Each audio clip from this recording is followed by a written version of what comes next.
By 1966, Ruby Blue's sound had swept the nation like some kind of musical broom.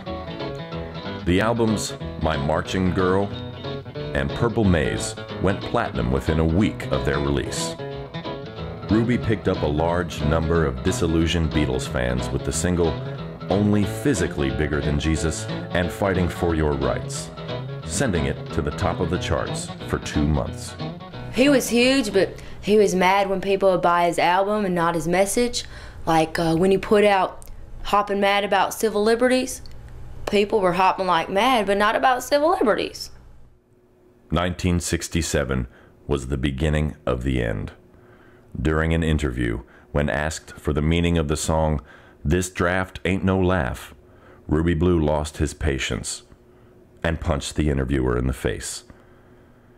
Ruby tried to appeal to the masses by dumbing down his music. In the summer of '67, he invented the Ruby two-step to explain that the government was stomping on America's civil liberties. His veteran fans thought that he'd sold out, but John Q. Public loved the new song and dance, and they were quick to adopt it as their own.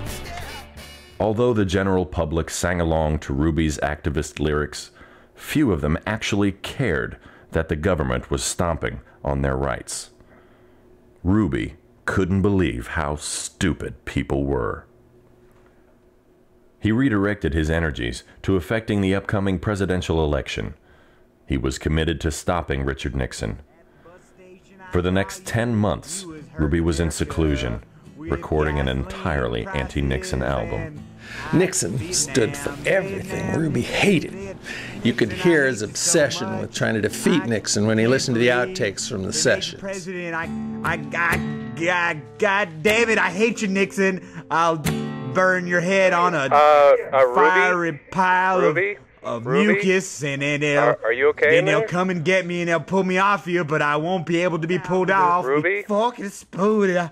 I'll kill you. I kill you, Nixon. I'm gonna kill you. I kill you. Ruby put his career, his heart, his guitar, even his 2 smaller guitars on the line to stop Nixon. Everything depended on the success of the album. A few months before the election and the release of his album, disaster struck.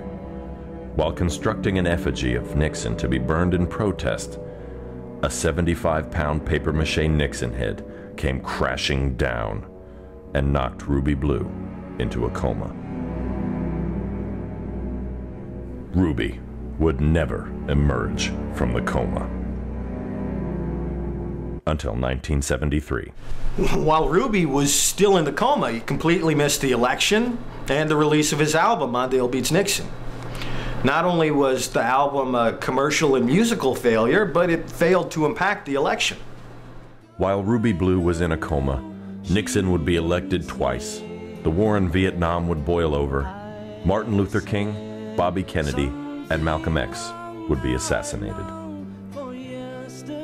Ruby would reawaken 5 years later in Richard Nixon Memorial Hospital. Everything he knew had changed. His fans had forgotten him, and his music was considered irrelevant. The only thing Ruby had left were his fading memories of glory and his tens of millions of dollars.